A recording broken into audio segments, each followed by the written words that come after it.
po, so ngayon mga kababayan, punta naman po tayo dito sa opening statement. Wait lang. Yan. Dito sa opening statement mga kababayan at panawagan ng isang kongresista ng Nueva Ecija. Ano po, kasi sabi po dito sa News 5, eto daw, nanawagan si Nueva Ecija 3rd District Representative Rhea Vergara kay dating Pangulong Rodrigo Duterte na maging maingat sa mga binibitawan niyang pahayag. Kasunod ito ng paghimok ng dating Pangulo sa militar na protektahan ng konstitusyon at isipin kung dapat bang suportahan ang administrasyon ni Presidente Bongbong Marcos.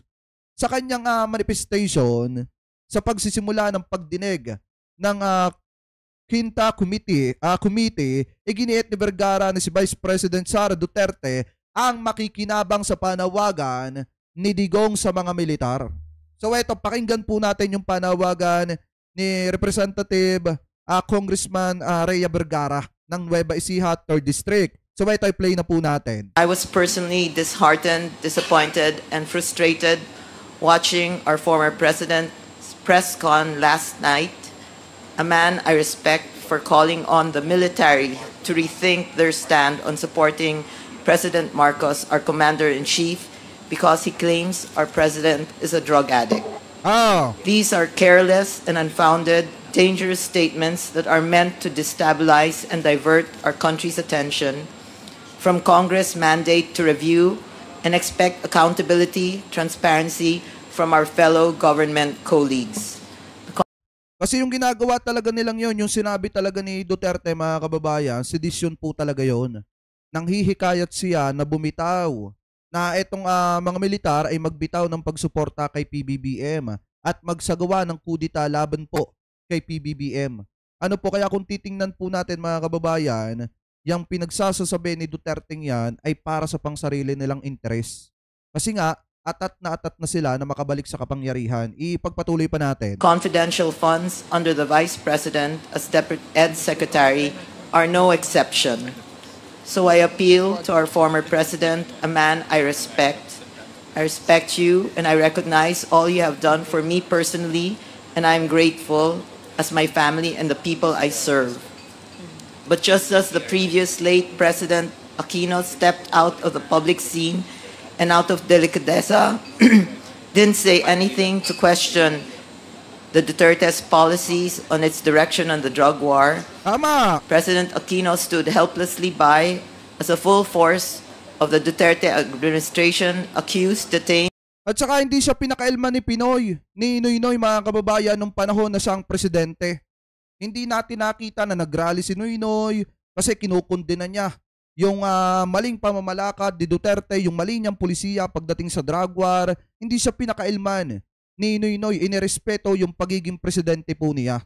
Kaya nga nakakapagtaka ngayon na bakit hindi kayang irespeto ni Digong na hindi na siya ang presidente. May bago nang namumuno. Bakit hindi niya kayang magbigay ng pagrespeto kay PBBM? Diba mga kababayan, gaya ng ibinigay na respeto sa kanya ni Noynoy nung panahon na siya ang presidente. Ngayon ipagpatuloy pa natin. And jailed then Senator Laila de Lima, who has now been exonerated by our courts. Former President Aquino kept his opinions to himself, even as our former President Duterte verbally attacked VP Leni, wishing her death, mamatay ka na, referring to her as a colossal blunder. So many statements unbecoming of a duly elected. Eto, pakinggan nyo tong sinasabi dito ni 3rd District mga kababayan, Representative Rhea Vergara. Kasi ito talaga yung totoo na mga sinabi ni Digong nung panahon na kinagagalitan niya etong si former VP Leni.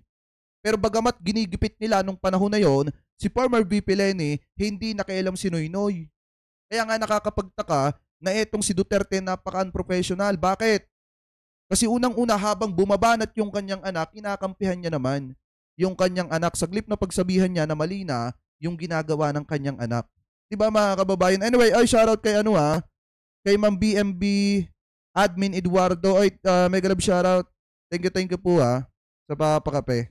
President to an elected vice president, and that now you are no longer president Mr. President Duterte, when you wielded great power during your 6 years, just as former presidents didn't interfere, I pray you do the same. And while you say it is every Filipino's right to speak freely, you, sir, are a former president and your words bear weight because of the office you once held. And for the sake of tama. our nation, please exercise your right to free speech with great care. I know VP Duterte is more than capable of handling the House investigation into the DepEd funds. She is your daughter. But who will benefit should your call for the military to rethink their support to our president materialize?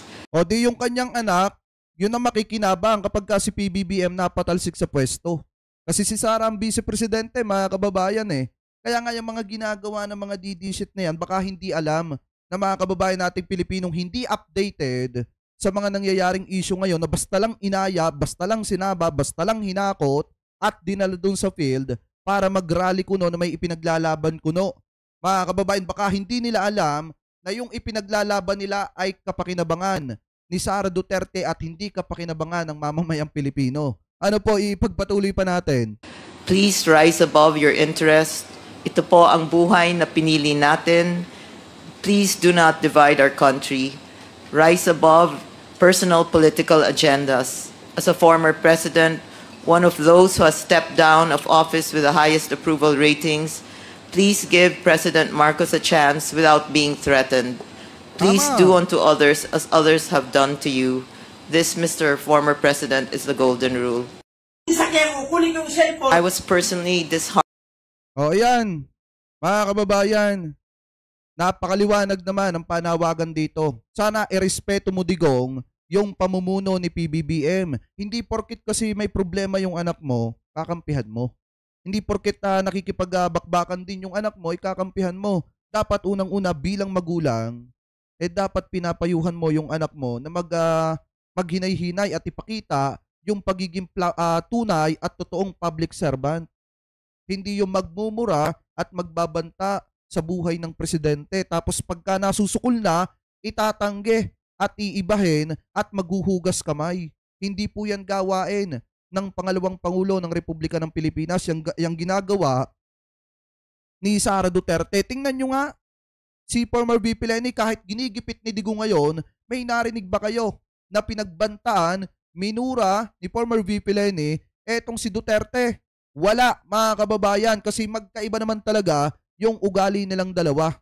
Ngayon, kung titingnan po natin, sana kung marunong lang sanang rumispeto, etong si Digong at hindi siya garapal, rerespetuhin niya ang panawagan ng mga taga-Congress, rerespetuhin niya ang panawagan ng mamamayan na pabayaan nila na mamuno si PBBM at tapusin yung kanyang termino. Ano po, at hintayin nila yung susunod na 2028 presidential election at kung talagang gusto pa rin sila ng bayan, maiiluklok sila bilang presidente ulit. Ano po, maiilagay etong si Sara bilang presidente. Ngayon mga kababayan, punta naman po tayo sa kung ano yung nakikitang legal basis mga kababayan na pwedeng harapin nitong si Duterte sa panawagan niya na magbitaw ng suporta etong Armed Forces of the Philippines dito po kay PBBM. Kasi yung term na ginamit niya, nasa sa inyo kung susuporta pa kayo sa isang presidenteng adik. Doon pa lang mga kababayan makikita nyo na talagang sinasabi niya sa ating mga kasundaluhan na adik ang presidente kaya wag suportahan at manatili na lamang na yung suporta ay nasa konstitusyon at bitawan na ang gobyerno ni PBBM. Ganon yung gusto niyang mangyari mga kababayan. So ngayon, pakinggan natin kung ano yung sasabihin dito ng DOJ Undersecretary mga kababayan na si Sir Jesse Andres. So ngayon ito pakinggan po natin. Whatsoever for him to invite the military to have a part in seeking remedy is bordering on sedition and is legally actionable. Sir, dahil na-mention nyo na it's legally actionable, how likely is it for the DOJ to also include the former president in its investigations against his daughter? Yung pong mga pananalita ng dating Pangulong Duterte ay iimbestigahan din natin kasabay nung ibang mga nangyayari ngayong mga panahon. Tama. Sa pagkaalam ko po, meron ding mga ibang tao na nanghihikayat ng konting I do not know, something of a demonstration. And we do not know whether this is coming from the efforts of the former president or elsewhere. But again, we will have to look at every angle. The threat issued by the Vice President is something that should also be factored in. Whether this is really part and parcel of a bigger plan for destabilization. But I assure you that the government is ready to address every contingency. And the Armed Forces of the Philippines is a professional organization that is loyal to the chain of command. Sir, it's no secret that the part of the Duterte tactics is to say na joke lang when they feel na their earlier pronouncement is not working. How does the DOJ qualify if it is an act of sedition or an act to incite sedition or if it's another joke coming from the Dutertes? So, lahat po ng pananalita ng mga binitawan ay parang double meaning. Hindi natin malaman kung ito ay metaphorical, hyperbole, ngunit nag-uudyok po ng pag-iisip ng mga tao. Tama. Kasi mga kababayan, hindi pwedeng sabihin nagbibiro si Digong.